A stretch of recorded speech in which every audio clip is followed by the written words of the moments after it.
Okay, so I'm back to my slabs that I rolled out at school, and these have been sitting on my board wrapped or with some damp paper towel in between for a couple of days. They've stiffened up just a little bit. They're ready to be worked on and to be moved forward. So I'm gonna go ahead and open up my bag and take out all of my pieces.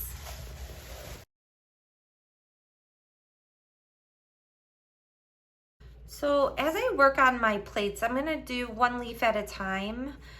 So I'm gonna start with my largest leaf and then I'm gonna work my way to my smallest leaf. So I'm actually gonna keep these wrapped in damp and I'm gonna store them back in my bag so that they're not drying out while I'm working on the larger leaf.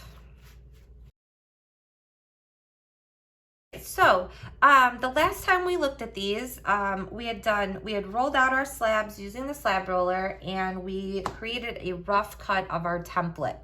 So today what we're gonna do is we're gonna compress our slabs. So you're gonna use your rubber kidney and you're gonna apply pressure going across the surface of your slab.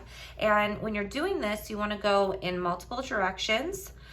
What this does, it helps to realign the clay particles after they've been stretched. And no matter if you rolled your slabs in class on the slab roller or if you rolled them at home using a rolling pin, you're still going to compress your slabs after they've rested. Okay, so this is one of the most important parts when working with slabs. So I'm gonna take a few minutes and really when you're compressing your slabs, you really wanna take the time to make sure you've gone over everywhere. I'm not really trying to scrape the clay. I'm trying to like push down and across the surface. And if you notice any air bubbles that pop open, you can poke them, or if they, like I have one here that popped open, I'm just gonna compress over it a little bit more to fill in that pocket. But if you see a little bubble on the surface, you can use your pin tool, poke a tiny little hole in the air bubble, and then go back over with your rubber kidney to compress that hole. It's very important to then also take the time to turn this over and compress the back side.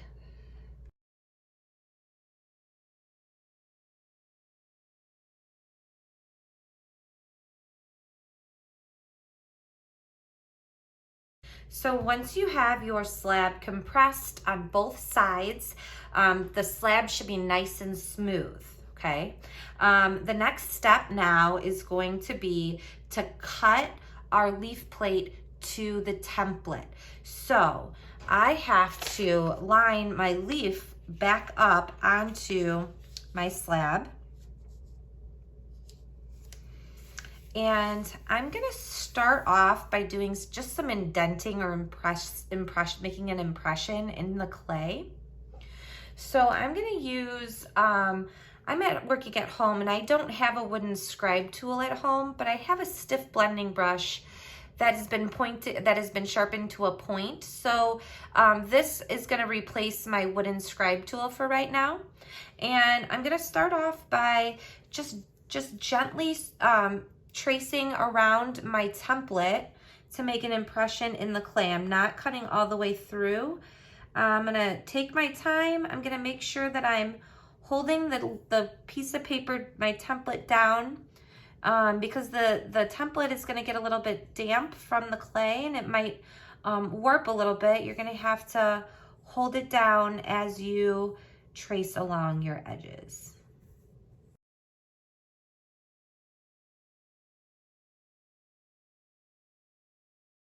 Okay, now before I go ahead and lift up my piece of paper, I also want to make some indentions where the vein lines of my leaf are.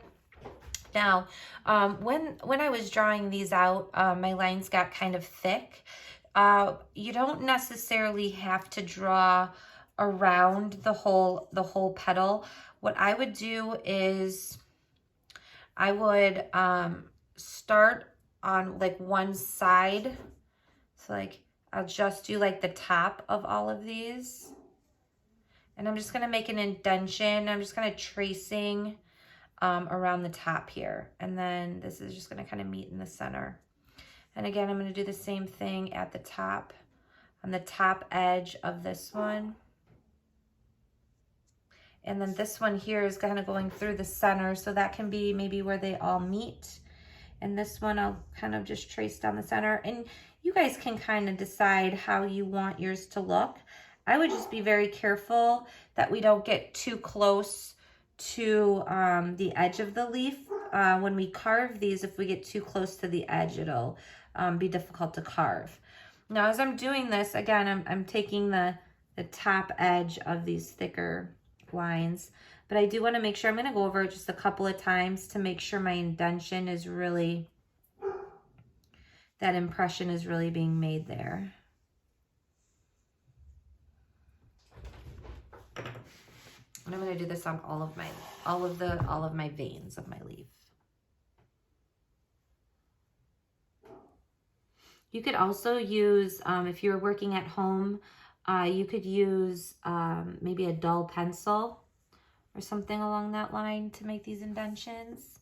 But basically you want to get these in here now because your template is going to get kind of damp from the clay, and from tracing over this, it's pretty much going to be garbage after this point.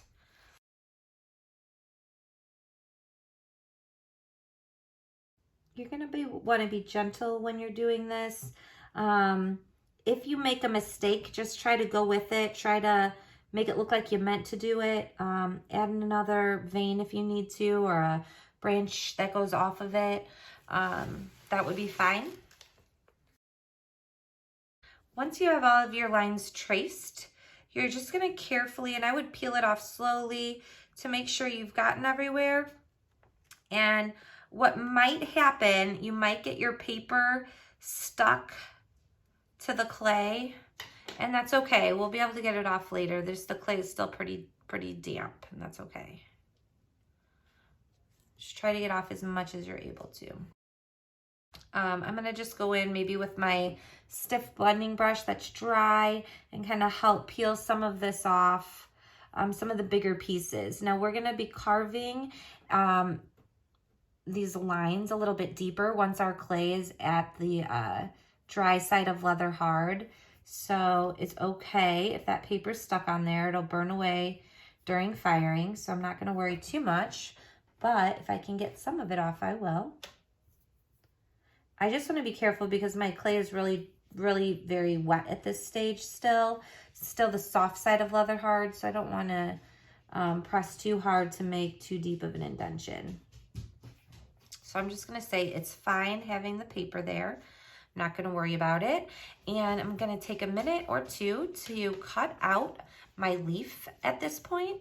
I'm going to use a pin tool to cut out my leaf. If you were at home, a toothpick or a shish kebab skewer or something that has a point to it would work to cut out your leaf. Just make sure of a couple of things: that your tool is straight up and down, that you're not cutting into it at an angle. You want it to be straight up and down, and take your time. So I'm just going to find a good place to cut.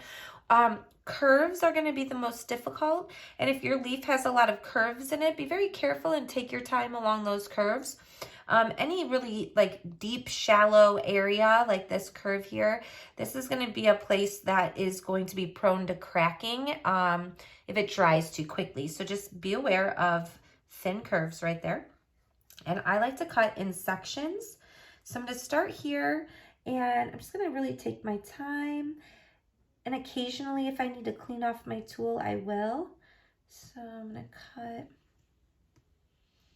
And then I'm going to just cut all the way to the end so that I can pull off some pieces. Bring this the other way.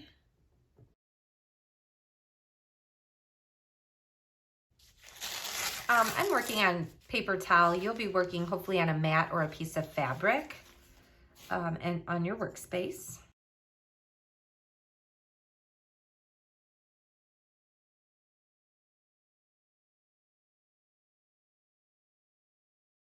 Okay, so after you have your leaf cut to template, and your clay is still pretty much at the soft leather hard stage. And you can tell if you hold up a corner of your leaf and it's flexible enough that it will bend, and but sturdy enough where it will hold its form. That's what we're looking for. If you can see that piece is standing up by itself. I'm going to go ahead and finish my edges of my plate before I move on to the next step. So just a reminder, when you do that, make sure your hands are not dry. Spray them with a little bit of water if you need to.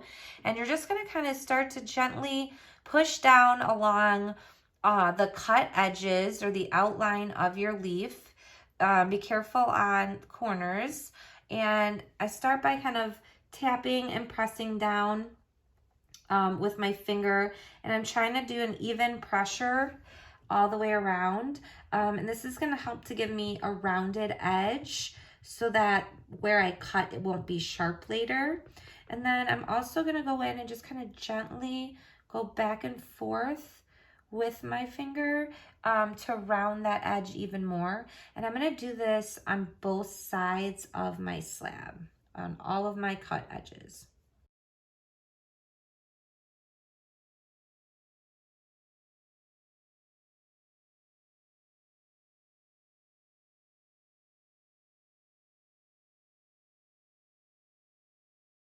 Okay, so the top side's done. I'm going to carefully flip my leaf over and do the same thing to the back side. This is especially important because the way we're going to be forming these, you're going to maybe see a little bit of the bottom of the plate. So we want to make sure the top and bottom are both finished. So make sure you take the time to do this.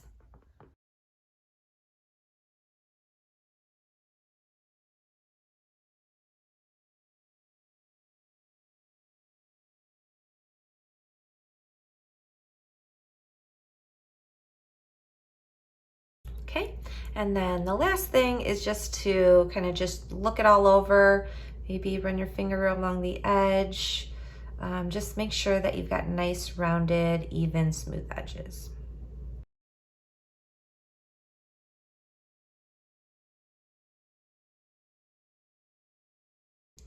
I would make sure you take extra special care of any like thin curves that you have, and make sure you round and compress those.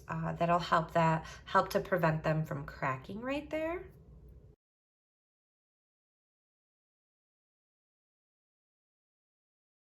So once you have your edges rounded, if you're able to in the same class period, the next step is going to be to make our leaf a little bit concave using either a hump mold or a slump mold. I'm going to talk about both of those here in just a minute.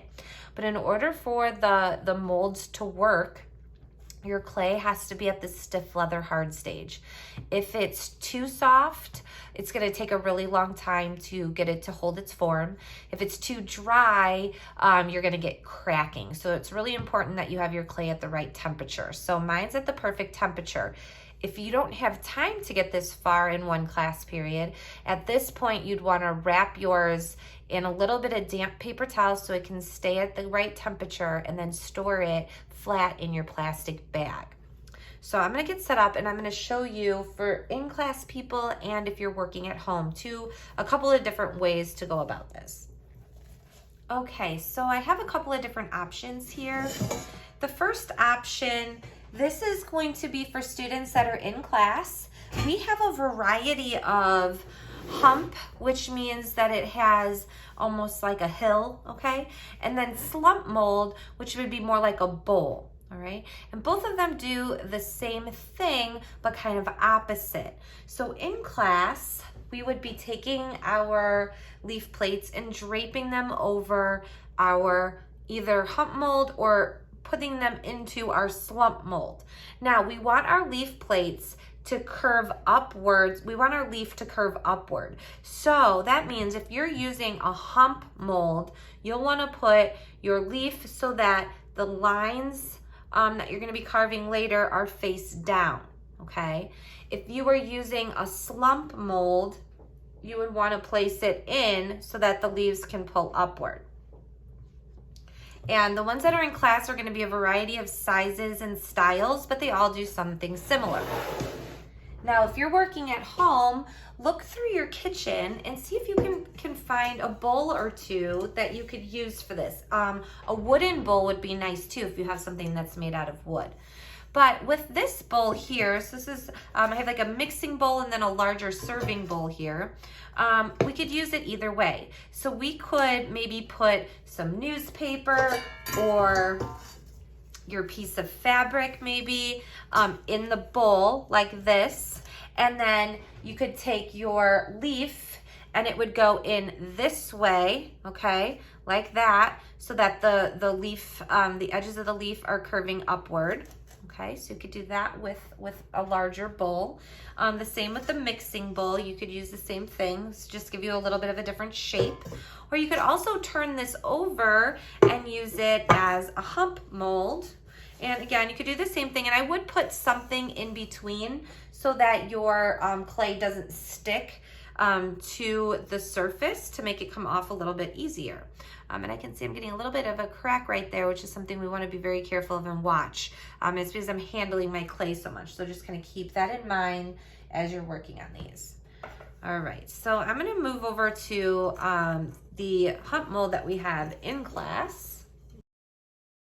So whichever hump or slump mold you end up with in class, the one that I have brought home with me is a hump mold. So that means that I'm going to place mine down with the veins of my leaf down onto the mold like this. And again, I want to be very careful because I'm getting a crack there. So I'm going to take care of that here in just a minute. I'm going to now gently, and again, if you're working at home with a bowl, it's going to be a similar idea. But for the slump mold, you won't really be able to compress the clay too much. You'll just kind of pat it in there. But for the hump mold, you're going to use your rubber kidney again. And I'm going to compress this little crack that I have forming. And I'm just going to kind of gently compress my clay, starting from the middle. And I'm just going to do a little bit at a time just to help my clay kind of take the form of the mold.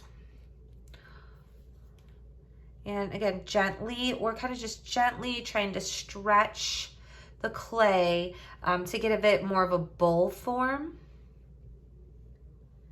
You can kind of play around with how you want it to shape. It doesn't have to be exactly the shape of the mold. You can kind of play around with where you place it on the mold as well. But you should be able to show that they're concave. That's one of the requirements.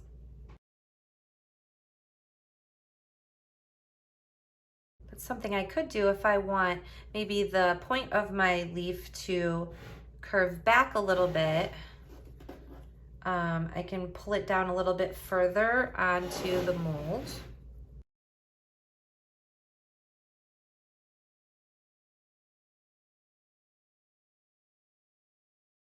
Okay, so the next thing that I want to do while my leaf is kind of resting on my mold, now you can really only do this in the same class period if you are using a hump mold.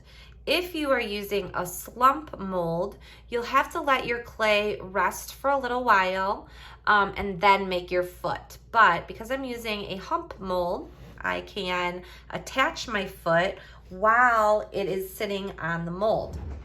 So to do this, there's quite a few different ways that you can make and attach a foot onto your plate. And I'm gonna let you decide what would be best for your particular plates, but a couple things that you want to keep in mind. It should be low profile, so we don't want really tall feet on our plate. That will make them look kind of funny when they're stacked on top of each other.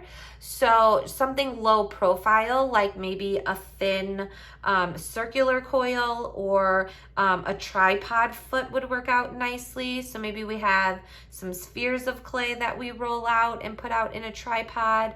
Maybe you make little cubes of clay. Whatever you decide to do, and again, you could be creative with this. Maybe your foot, you know, follows the outside edge of your plate, or kind of mirrors that in some way. But you want to make sure that wherever you place your foot, that it will be able to balance once it's the other way around. Okay, so I'm kind of going to look at it from the side view. I'm going to look at mine for a few minutes and determine how I want to put my foot, and then I'll show you at least one technique on how to attach a foot.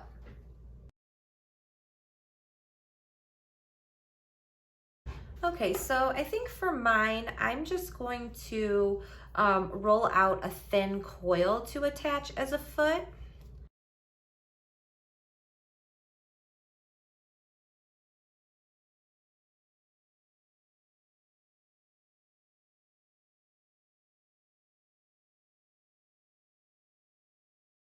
Okay, so I don't want my foot to be too big because I still want my plate to have a low profile, so really no thicker than a 1/2 inch. I also want to look down upon it from above so I can make sure that I am centering my foot on my plate and make sure that it's a good size. You don't want it to be too big, nor do you want it to be too small. So kind of looking at your foot from all different angles. I like to start from the top and then look at it all the way around to make sure that I like where it's placed, and to make sure that, you know, where I have it placed is going to balance once I flip this over. So you got to kind of play a balancing game as well.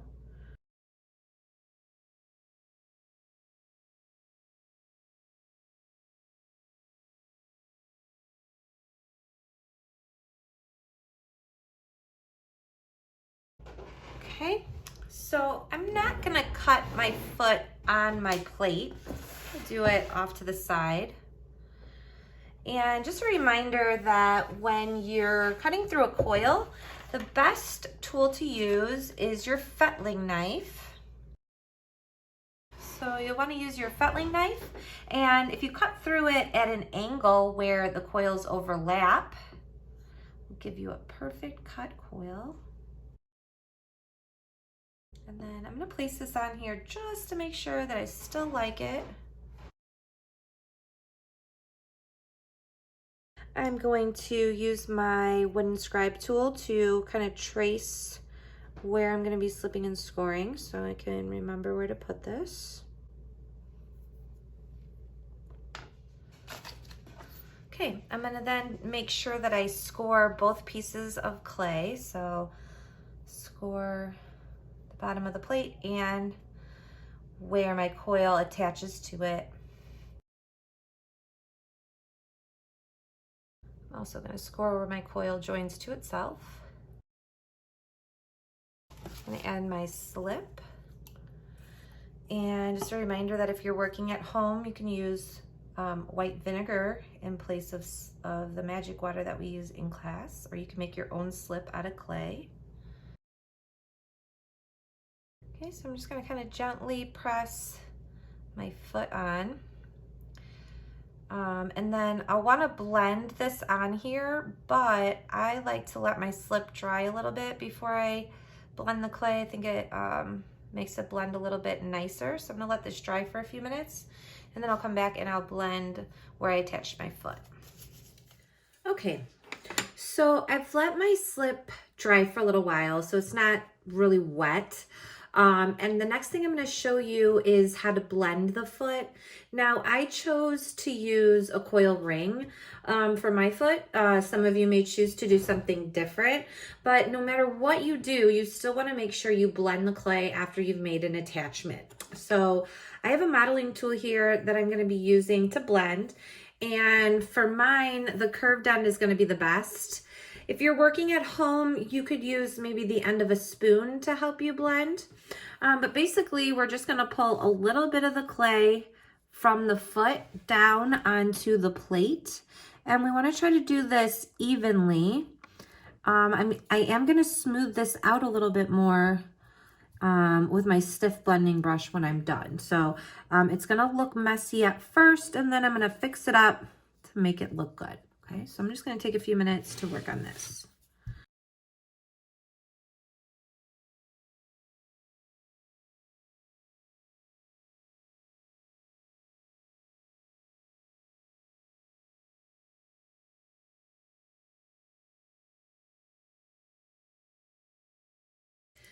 Okay, so I've gone through and blended the outside of my ring. The next thing I'm gonna do, I'm gonna go in with my stiff blending brush. I have a little bit of water here, so I'm gonna get my brush wet and then blot off some of that water on some paper towel so that my brush is not soaking wet. That part's important. And then I'm gonna use the brush just to kind of blend my seam. We wanna make these seamless. It also can help smooth out any lumps from the modeling tool. So I'm going to take a few minutes to kind of blend the outside of my coil. And then depending on how big your coil is, you will want to make sure you take care of the inside. So I'll show you that next. Make sure you're occasionally cleaning off your stiff blending brush as the slip, the clay that kind of is turning to slip is going to build up on that brush. So keep it clean it occasionally.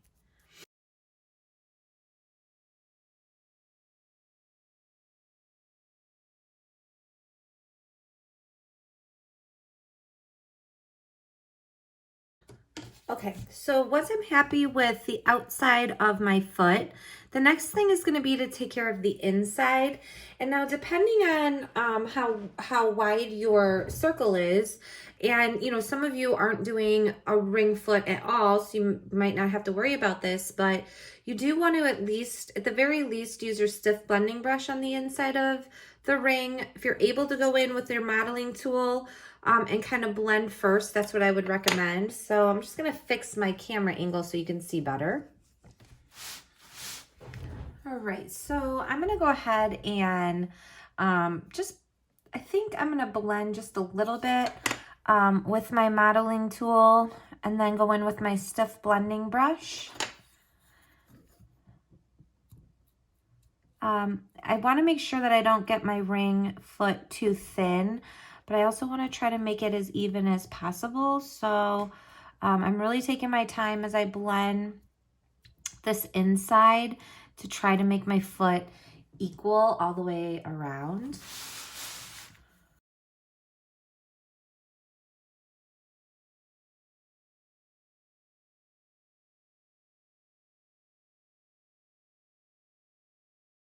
All right, so I'm going to go back in with my stiff blending brush and clean up the inside.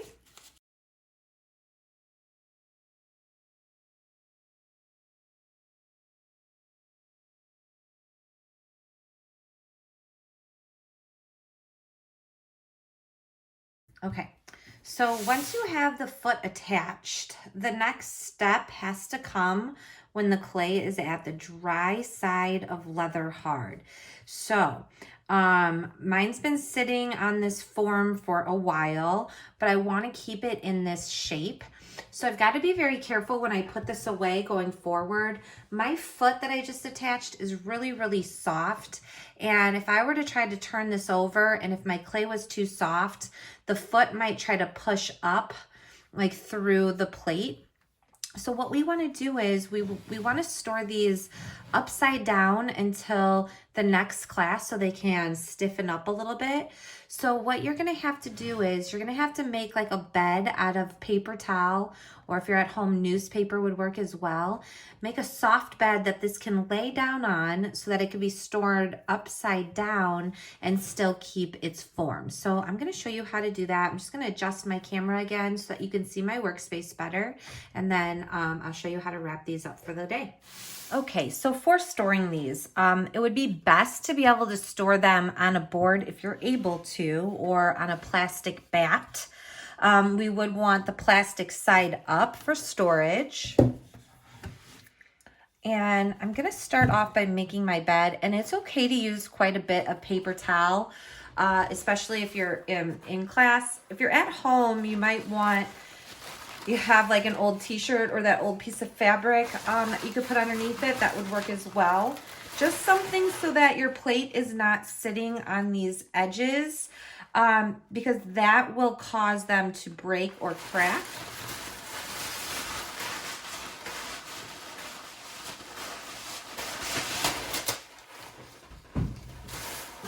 So hopefully you can see here, I have quite a bit of paper towel, and I'm going to kind of form it almost like the hump mold. And then I'm going to carefully remove my plate, keeping it upside down, remove it from my form onto my paper towel. And then we want these to stiffen up a little bit before we can carve them. So I'm also going to place another piece of paper towel over the back side to help this dry evenly. And if I were able to make more than one plate in a class, and let's say I have 2 plates to put on the board, you can do that as well.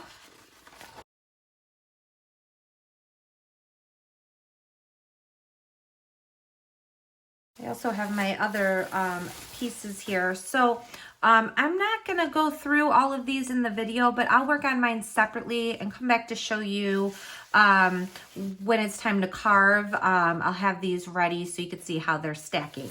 So at this point, I'm just going to put this whole board in my bag. Make sure that I seal up my bag really well so no air can get to it. And then by the next class, I should be ready to start carving the veins of my leaf. Thank you.